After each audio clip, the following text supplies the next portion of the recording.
Shalom, friends of Israel. I am Sal Lizabram, National President of Jewish National Fund USA. Thank you for joining us today for our daily briefing from Israel. This is day 19 of the war in Israel. We thank you for being with us. We're honored today to have with us the former Israeli ambassador to the United States, Michael Oren. In his role, he has worked with the White House, Congress, and the intelligence community on crucial strategic issues, including the Iron Dome defense system and the Iranian nuclear threat. He's also a former member of the Knesset who served as the deputy minister in the Prime Minister's office in charge of diplomacy. Today, Ambassador Oren is the founder of Israel 2048, dedicated to stimulating and facilitating dialogue on Israel's future. Ambassador Oren, we're so pleased to have you with us today. Thank you, Saul. Thank you all for being with us this evening. Thank you to JNF as always. Day 19, just give you one Israeli's day.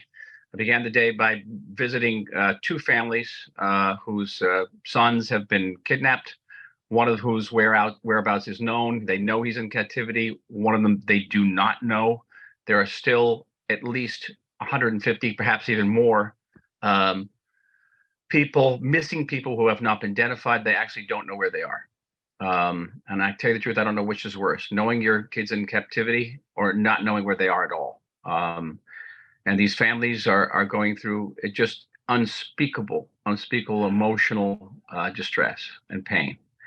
I also went to just came back from a shiva, from a wonderful, extraordinary young man from Rockville, Maryland, on Bavla, who was a lone soldier in Israel. And on October 7th, that nefarious November 7th, left his home in Rockville, Maryland, came to Israel, joined his reserve unit, and was killed earlier this week by a Hezbollah anti-tank rocket in the north. I was just with his family about an hour ago. Extraordinary story. These are the stories of Israel, and the stories keep going on. Emotionally, I must tell you, we're still very much in October 7th. We haven't moved beyond it. The stories just keep on coming out. And this country is, on one hand, in deep trauma, deep mourning, and shock, frankly, shock. And throughout it all, the missiles keep on falling, and the casualty rates keep on climbing. They're still fighting along our borders, both in the south and in the north. And I, as an historian, I can look back and see many comparisons between the Six-Day War. We're now entering the third week of our waiting period. It was a 3-week waiting period before the Six-Day War. Of course, the surprise attacks of 1973, but it really resembles Israel's War of Independence, where we are fighting in our hinterland, in our neighborhoods, in our communities.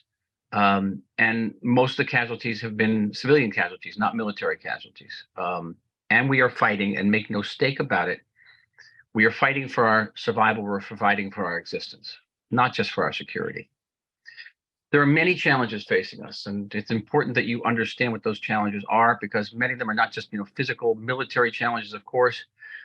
They are strategic, and they are diplomatic, and even legal. And what are they?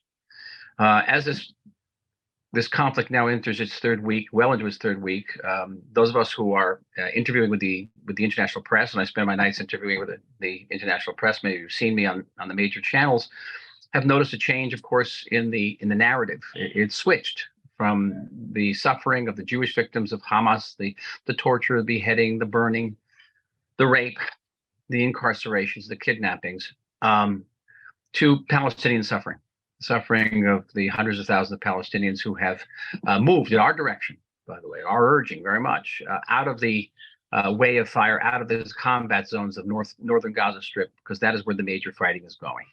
And that challenges us with a tremendous challenge for all of us. First of all, to remember the suffering. We're still in it, but many people outside of Israel are already forgetting it, and to recall it all the time. To distinguish the fact that we are actually, by moving these Palestinians out of the combat zone, we are actually reducing at a great level the danger of inflicting civilian casualties in immense numbers. And that's certainly what was happened if we actually fight in Gaza City with the Palestinian population there. As it is the worst possible combat environment you can imagine, because it's dark alleys and cul-de-sacs and rubble, all mined and booby-trapped and enfiladed with crossfires. But the main combat area is not above ground; it's below ground, where Hamas has dug dozens of miles, maybe even hundreds of miles. We don't know entirely, of tunnels and bunkers, all of which are armed and manned and ready to fight. And the obvious solution would be maybe to flood them or set them afire, but we can't do that because of the hostages that are kept down there.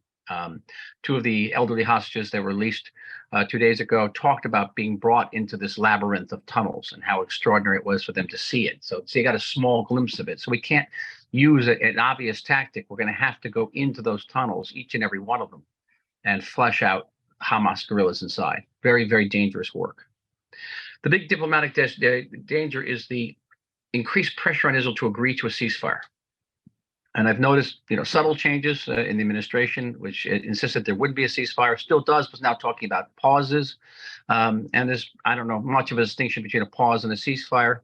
But I need every one of you to understand what I'm about to tell you, and that is a ceasefire for Israel is death. A ceasefire means Hamas wins. A ceasefire means that Hamas gets away with massacring 1,400 of our citizens. By the way, those of you who can do the math, that's the equivalent of between 52 and 54,000 Americans in a 48-hour period. It's inconceivable. A ceasefire means Hamas wins. A ceasefire means we cannot restore the security to our borders. A ceasefire means that we cannot restore our deterrence power, which has been grievously reduced, leaving us in a perilous position in the region. And a ceasefire means that we cannot begin to restore and repair the relationship between the people of Israel and the state of Israel, because that has also been severely damaged. Tremendous amount of discontent, and that's an understatement, of the people of Israel for the state of Israel in all of its organs: the government, the army, the security apparatus, intelligence. There are many failures put about, and there'll be a time for investigating those failures and finding those responsible. This is not the time, but we do have to think about creating the circumstances in which we can begin to rebuild, and we will not be able to rebuild under the shadow of warheads of Hamas. We simply will not be able to do that. Ceasefire for us means this place basically becomes uninhabitable, and I don't know who would come here as a tourist. I don't know who would go invest here. I don't know. People would raise their kids here. It's that type of issue, a ceasefire, and I'm not exaggerating. And we have to resist it because there are plenty of people signing petitions in Hollywood and unions, all calling for a ceasefire. Sure, that's the obvious thing. Let's stop the violence. Violence is a bad thing. Right? We all know violence is a bad thing. But we also know that Israel has to respond. That's like, I'm always trying to think of a good example. Would be like saying, on December 8th, 1941, saying, hey, the Japanese built Pearl Harbor, but they got a lot of American prisoners, so let's have a ceasefire. That's like saying on September 12th, 2001, okay, Al-Qaeda killed 3,000 people, but, we don't want violence. Let's have a ceasefire. It doesn't work. It doesn't work for America. It's certainly not going to work for the state of Israel because our existence is at stake. It's very much at stake. It won't be easy. The chances of a second front opening up in the north are acute. They're real.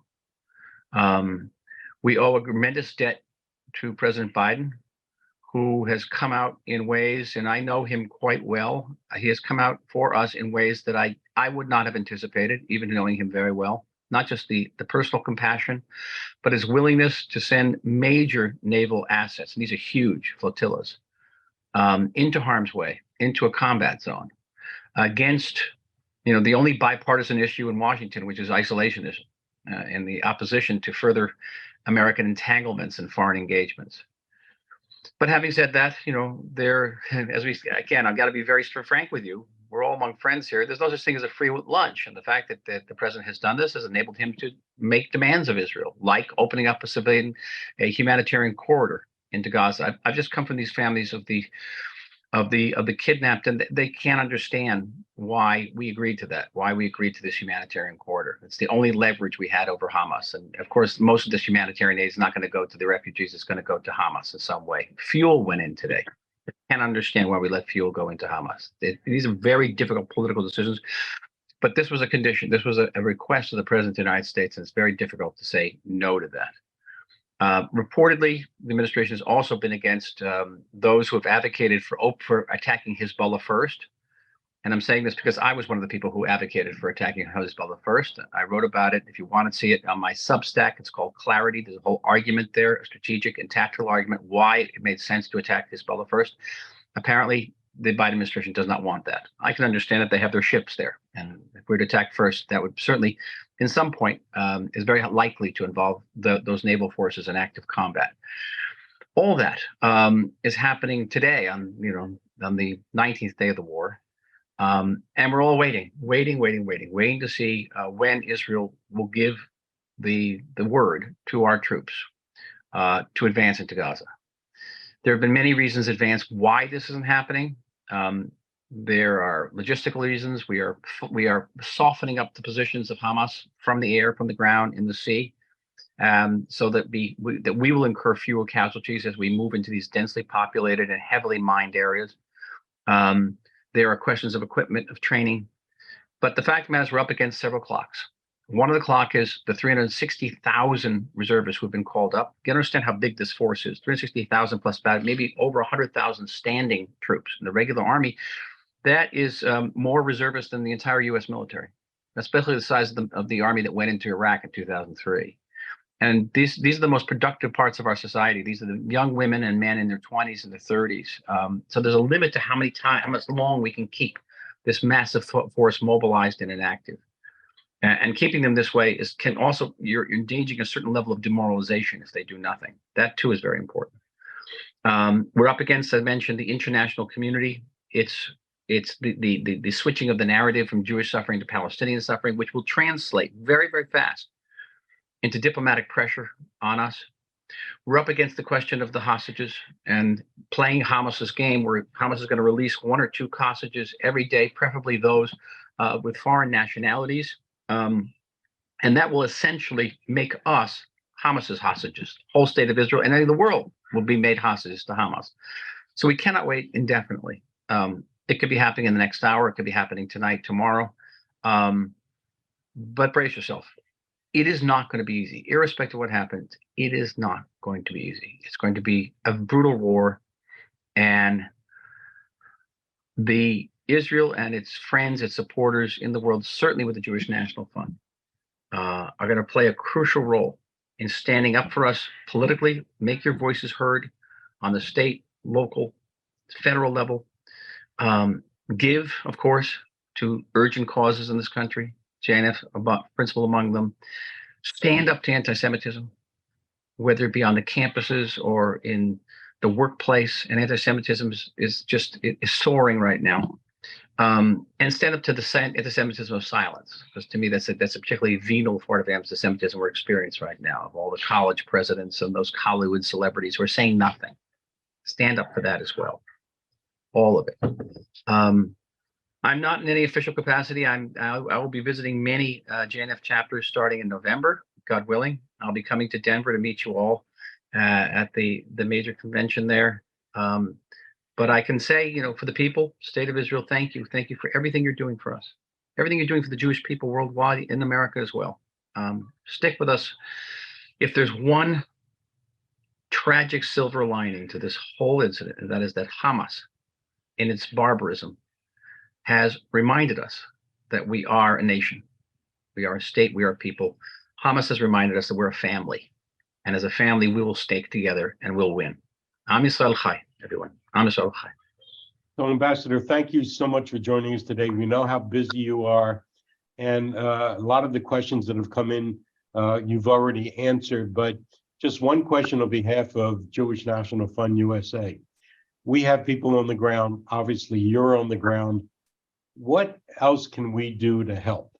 Are we overlooking anything from JNF standpoint where we could send our people or our our ability to assist. Is there anything that you can identify?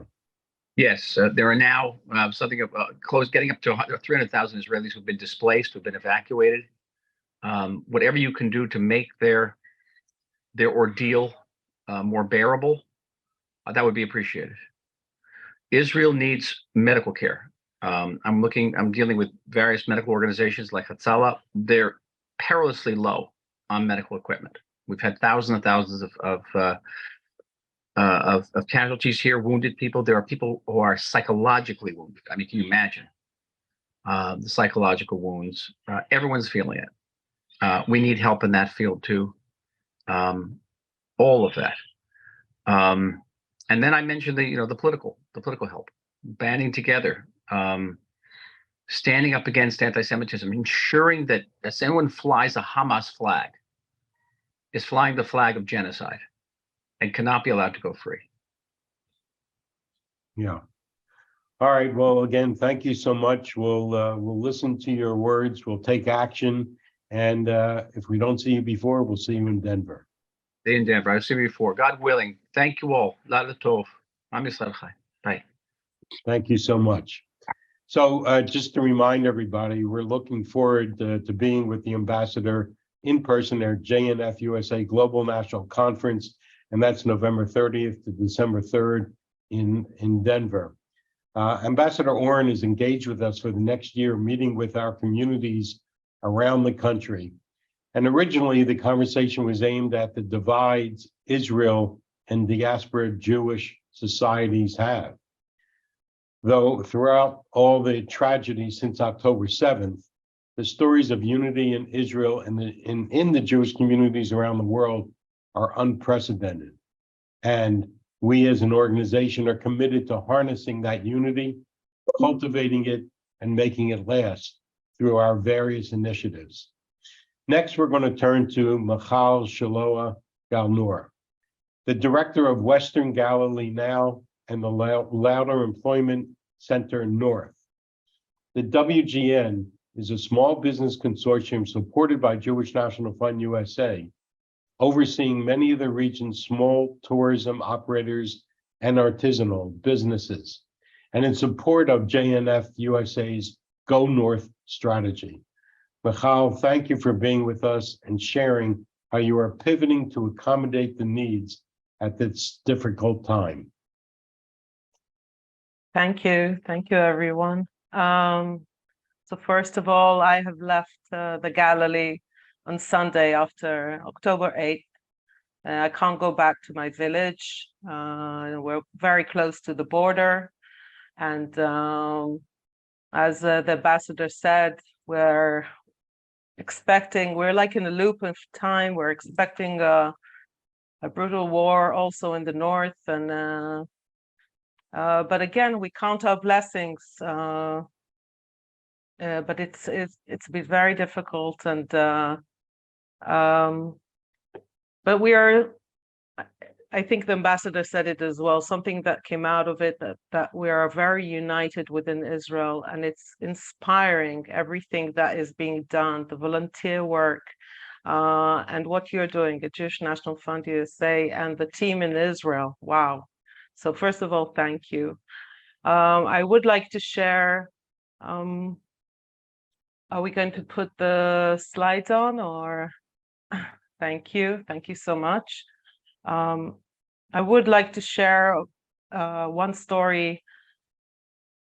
So one of the members of the Western Galilee Now, the son of one of the members was, they couldn't find him after the party, and they waited for him for 4 days.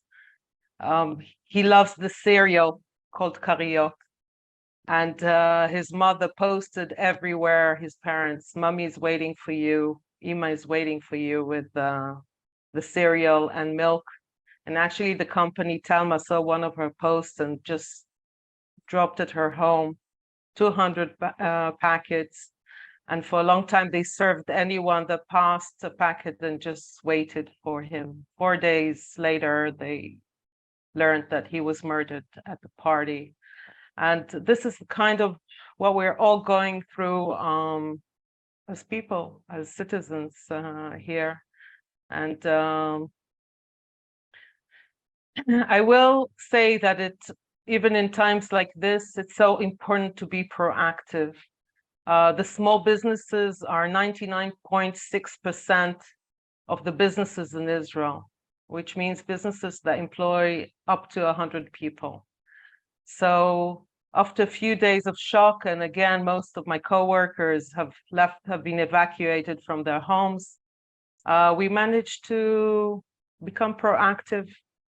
First of all, we put an online shop allowing people to buy packages for soldiers, for families that have been evacuated, or for your loved ones.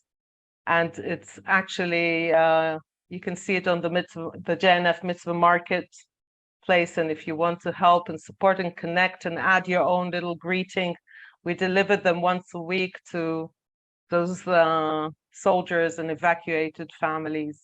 And it's a way of supporting these small businesses. We've put in the packages produce from businesses in the south, even businesses from Otef Aza, and businesses from the Galilee, because although in a way it's a feeling that is it even legitimate to care for your business at a moment like this, it is, because the economy is a very important part of this country, as you all know. So again, also on the Mitzvah Market, we're putting on also small packages that you can buy for yourselves if you want. And I think we will send everyone the link. It's amazing for me to see the members, these small businesses, finding a way of volunteering, giving from their own time and money, and preparing these nourishing meals for soldiers. These soldiers are eating manot krav, what we call, from cans all over. As the ambassador said, 360,000 people are in the reservation, and we just put together big kitchens, and members are working together to cook these nutritious meals for once a day. One of our amazing members, Basma, who is from a Druze restaurant, her husband was injured and then died about 18 years ago, and she phoned his platoon and asked them, can I deliver you food for Friday? And since then, she's been cooking 400 meals every Friday with other members, which is astonishing to me. This is her and her son. Her son is called Noor, and she was pregnant when her husband was injured, and she's continuing to do it every week, and we're helping with donations and the products so that she can at least continue to cook with other Western Galilee Now members like Paul Nyrens from Galilee. And again, they're cooperating and collaborating. Another wonderful thing we're doing is to keep them proactive. It's so important. We learned it from the corona that it's important that a business continues to do what they love. And we're putting together their workshops and taking them to places that people have been evacuated to, for chocolate workshops, for dance, just to experience together different things and share. And it's been vital for all these people that have been evacuated from their homes. Again, the ambassador said 300,000 people. That's a lot of people that are far away from home in a very distressing time. This is just a few examples of things that have been done. Yesterday, for example, one of the workshop, they put together a care doll in the shape of a heart. Again, there's a lot of other things happening. This unity that I was talking about, for example, a restaurant, an owner who has closed down and he has nothing to do with the employees. They are connected to a farmer who's another member, and they went and helped him pick the vegetables, and it gives a bit of hope. It gives a bit of light in these days. As we're dealing with these businesses, we actually opened a real hotline that they can ask us and we can figure out anything we can do to help them. If it's consultancy, if it's they need help of lawyers, we give them lectures and workshops. I just came off an hour workshop with one of the expertise to explain to them what they can do right now. Is it legitimate for them to even think about their business in a time like this? And this is very important for the next day to come. As Lauder Employment Center, we were in touch with many organizations. Today we had a meeting also with the Ministry of Social Affairs.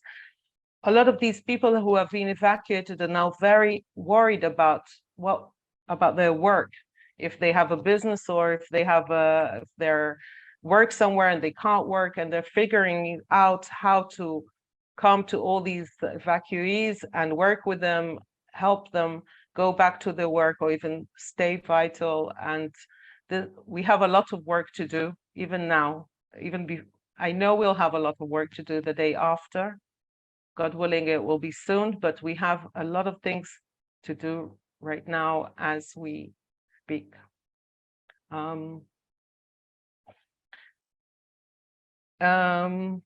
The North is beautiful. Yesterday I was on a radio show and he asked me as a joke, so can people travel to the Galilee? No. You can't even travel to the Galilee. You can't even live in the Galilee right now.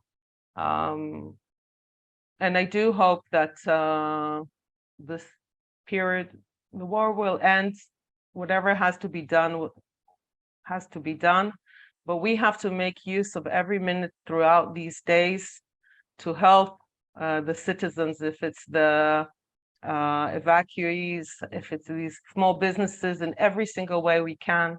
And I thank you, Jewish National Fund USA, for always keeping out of the box, always helping us find the way to support these, and especially these small businesses, which I feel that they have no voice. So you are their voice, and I thank you for it. So Michal, you know that you're part of the JNF family. We know your family well, and we thank you for everything you're doing. You mentioned a hotline. Could you just explain that a little bit? How do people know about the hotline?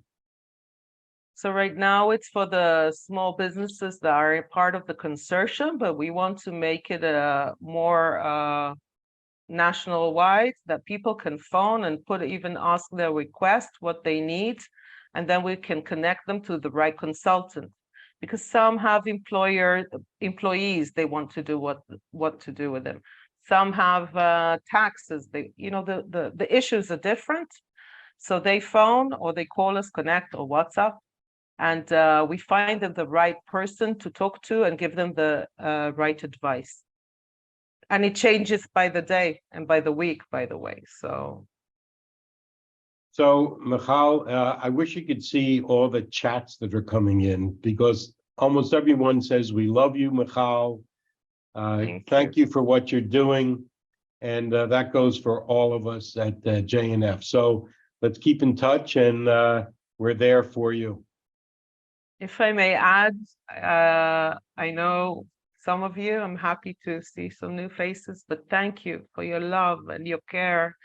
And it's very strengthening in moments like that. I really feel that you're my family. Also the JNF staff in Israel and the US. It makes me and my co-workers and my members stronger in these days. Thank you very much. Okay, thank you, and stay safe. I hope everyone will visit the new shop, send packages within Israel, and even use our mitzvah marketplace to purchase your Hanukkah gifts for friends and family here in the United States. This was something we developed in the early days of the pandemic, which seems lifetimes ago, but we've used this platform since then to support our communities in the North. So visit jnf.org/shopping. Finally, we'll hear from Tali Tzor, our JNF USA Chief of Staff in Israel. I don't even know how to express our thanks to Tali. She She's working with a skeleton crew because many people that we depend on have been called up into the reserves. So Tali, please just give us some updates, and we know how hard it is, and we know how hard you work. So please, Tali. Thank you, Saul, and hi again, everyone. Again, feeling as if we are in the same room with the family, and we thank you for everything you're doing on your side. And I will give you an update of what we're doing over here on the ground. But you know, Michal just described that she was uprooted, I would say, from her home in the Galil, and Ambassador Oren gave you a description of what's going on in the country. Personally, it affected each and every person on the ground. I live in Hod Sharon, not far from Mass High School. The first day, my daughter, who just gave birth 4 months ago, moved to our home in Hod Sharon with the baby, 4 months old. Her husband is in the army for 2.5 weeks. She saw him for 12 hours last weekend. My sister, who lives next to me, her husband is a pilot, left October 7th. We saw him just for 12 hours since then.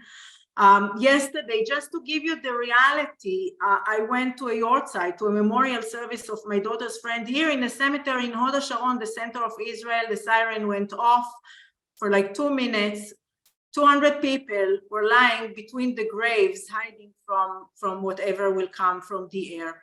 So whether we are in the front or, you know, or behind, you know, in the center of Israel, this reality has changed every Israeli's life, okay? We're all in one situation. We all feel the same, and everybody is eager to give as much as he can to support Israel in these hard times.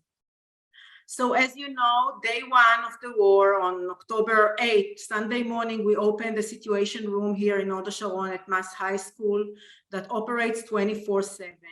Very, very thin, a small team sitting every day. We're starting at the morning with calls to all the mayors, all the representatives, those that were evacuated, those that they are absorbing the evacuees, and we're holding deep conversations and trying to understand what are the needs. What are the needs in the south, in the north? What are the security needs, the education, the activities, the needs for the kids? We're concentrating everything. We have a detailed breakdown of every request of every municipality and every person who approached us with what he asked for, what does it serve. We know everything.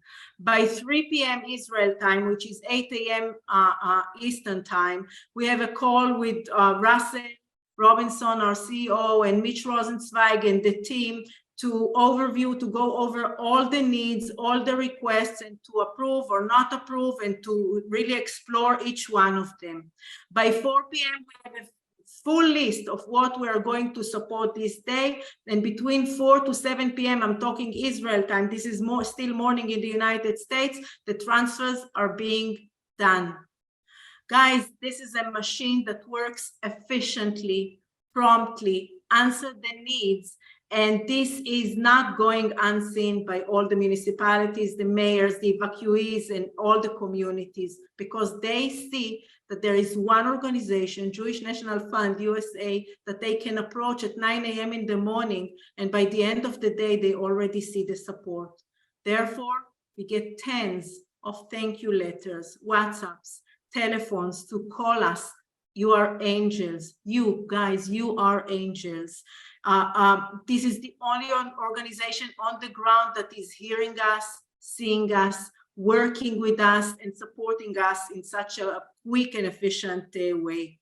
And this is a result of a long-term relations that we have with all of these municipalities and regions and mayors and people and everyone, because we've been working with them before, we're working with them now, and there's no question that we're gonna continue and work with them until forever, not even until.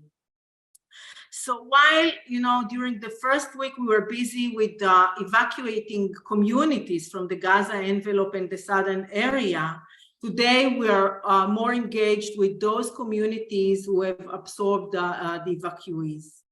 As you heard from Ambassador Oren, more than 300,000 people from all over Israel were evacuated, either in an organized way or privately. Michal, I think, for example, heard, that they should rather not be at the Western Galilee, but she packed her suitcases and her family and moved in one day. And they keep moving to friends here and friends there, and the family in Jerusalem. And every family of evacuee, if it's not organized as a community, find themselves moving from one place to another.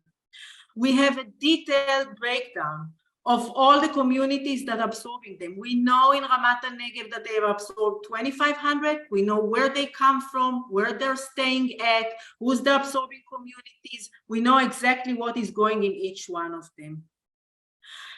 Now, you have to understand, I spoke this morning with the mayor of Mitzpe Ramon, Roni Maron. Mitzpe Ramon is the town in the Negev of 6,000 people.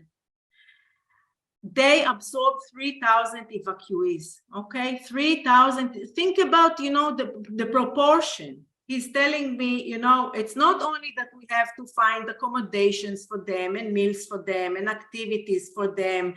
And think about, he tells me, Tali, the garbage, even the garbage, when you have 3,000 more people, as a mayor, I have to think of every aspect of the life of the people who live in this area. The Wi-Fi, the connection, the reception, everything is changing. Guys, I was last week in Tel Aviv when we took Jeff Levine, our chair, back to Tel Aviv at the end of the Conference of Presidents. I got to the Carlton. I could not believe what I saw. I'm trying to describe it and it's unbelievable. The entire strip of the shore of Tel Aviv has hotels, right?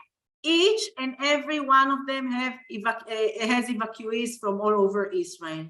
And you see these people, because these are hotels and hotel rooms, you see them sitting downstairs with carts and bicycles and chairs, and they're holding their life as if it was a neighborhood in Sderot or Ashkelon or a Gaza envelope. They are there in Tel Aviv along the street with all their cars.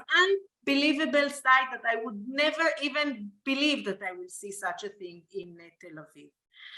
So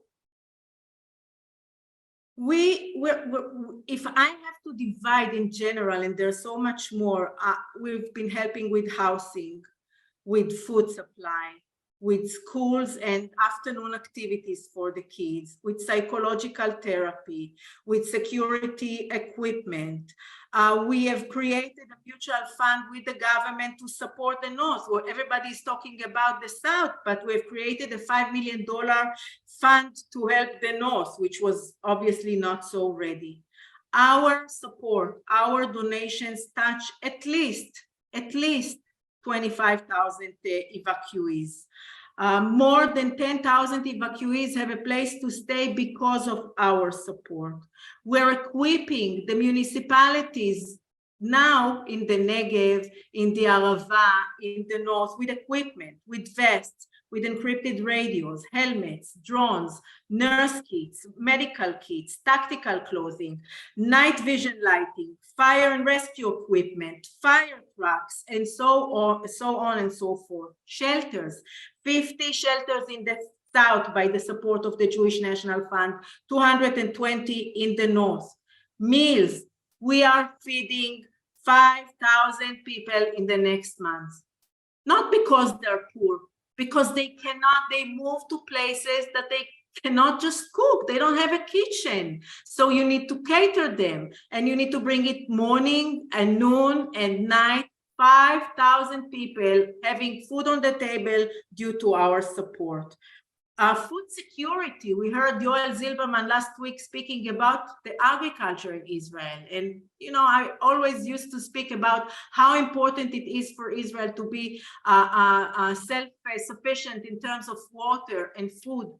There's no one to pick the fruits and the vegetables from the farms and the hot houses and the fields.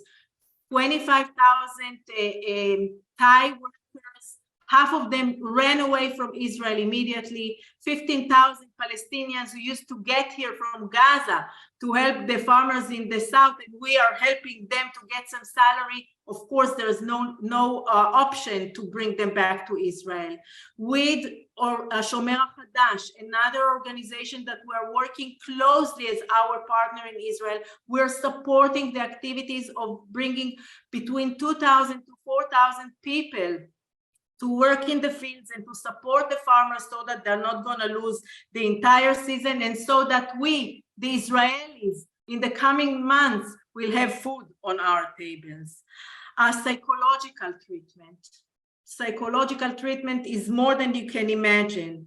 We're opening together with Adi Negev a trauma room. Green Horizon giving services or activities for 2,500 kids in the Dead Sea, in Ramat HaNegev, in Eilat, due to our support.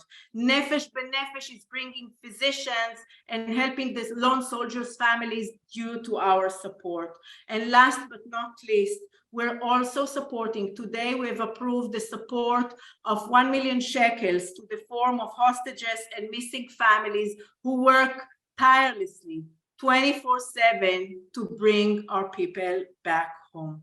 Millions of dollars have already been transferred, and this is all due to your generosity and your support.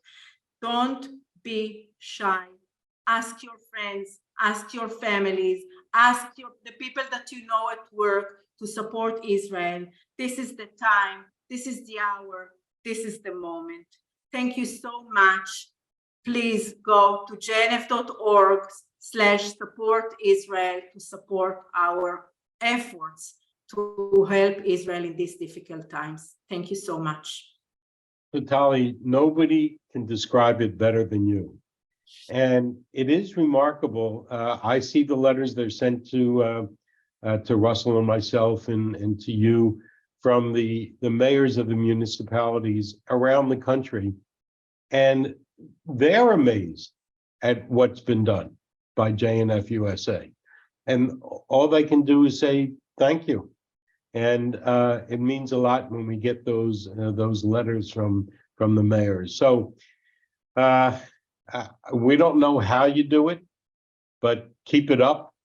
And we'll make sure that we do our end from here to make sure that you can continue doing what you're doing. So tomorrow we'll be back with Avi Meir, editor-in-chief of the Jerusalem Post. We thank you for your support. We urge you to invite others to these important briefings and to support our resilience campaign, just like Tali said, jnf.org/support Israel. Every dollar goes directly to those people in areas that are in the greatest need. With that, we'll sign off. We'll see you tomorrow at 12 p.m. Eastern, 9 a.m. Pacific. Thank you for joining us. I'm Israel Chai.